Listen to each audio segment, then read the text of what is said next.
स्पष्टपणे आपल्याला सांगतो, सरकार संविधानापर्यंत प्रमाणे चालते आणि यापुढेही सरकार संविधानाप्रमाणेच चालेल. सरकार दबावाने चालत नाही आणि नियमबाह्य चालत नाही. मात्र सरकार सगळ्यांचं ऐकून घेतं.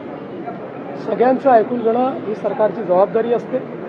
कोणी चांगल्या शब्दात मांडतं, कोणी वेगळ्या शब्दात मांडतं. कुठल्याही शब्दात कोणी मांडलं पण जर जनहिताचं असेल तर ते ऐकलं जाईल.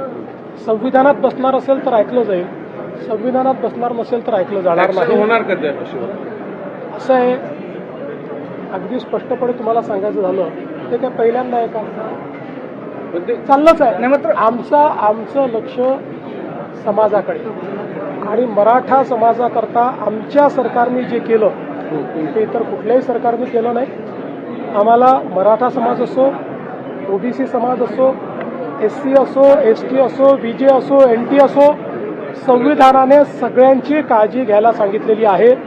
हे सरकार सगळ्यांची काळजी घेईल, सगळ्यांना न्याय देईल. एकाचं ओरबाडून दुसऱ्याला, दुसऱ्याचं ओरबाडून याला असं हे सरकार करणार नाही. सगळ्यांची काळजी आम्ही घेऊ. आजपर्यंत घेतलीच आहे आणि पुढेही आम्ही घेणार. मला असं वाटतं की पहिल्यांदा तर कुठल्याही मंत्र्याकडे कोणाचीही तक्रार आली तर मंत्र्यावर संविधानाने टाकलेली जबाबदारी आहे की त्याची चौकशी करायला ती पाठवली पाहिजे. त्याप्रमाणे आलेली प्रत्येक निवेदन हे त्या विभागाला पाठवलं जातं. अशाच पद्धतीचं आलेलं निवेदन हे विभागाला गेलेलं आहे. त्या निवेदनामुळे विभाग कुठला निर्णय करत नाही. विभाग पुराव्यांच्या आधारावर करतो.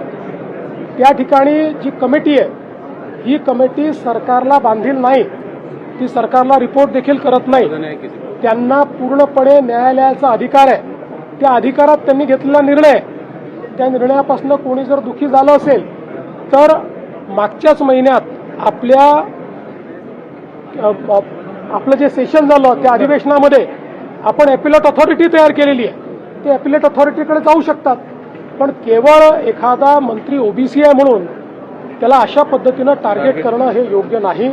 हे महाराष्ट्राला शोभणारं नाही. हे कोणालाही आवडणार नाही.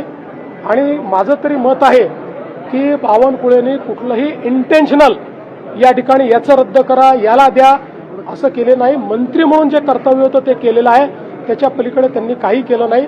त्यामुळे मला असं वाटतं की अशा पद्धतीनं त्यांना कॉर्नर करणं हे काही योग्य नाही.